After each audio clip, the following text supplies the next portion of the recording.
Payag kayo na balik na rin yung monumento ni Rizal?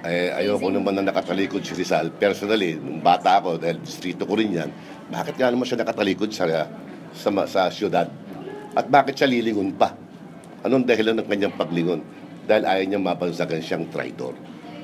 Dahil sabi nung Kastila, traitor ka, hindi ka dapat nakaharap. Magpo-file ba kayo, sir, ng bill kung wala namang lalabag? Palagay ko kasi, tanong nga ako sa National Historical Commission, bakit niyo pinustura ang statwa ni Rizal na nakaharap sa Manila Bay?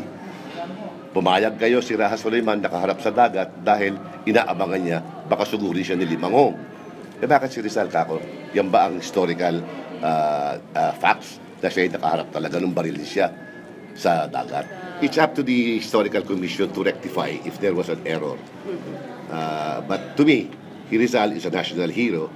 He should not be classified as a traitor. So he should face the city. He should face his accusers and the city. From an artistic point of view, unang-una, ang intensyon ng sculptor ay iharap siya sa dagat. Bakit?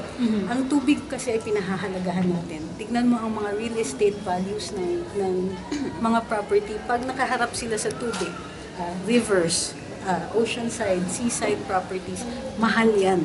Kung kaya't binibigay natin kay Rizal ang pinakamahalagang real estate dito sa buong bansa na nakaharap siya doon sa dagat.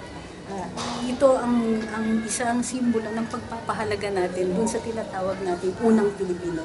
Ang unang naka-encompass na mayroong ideya ng isang bansa.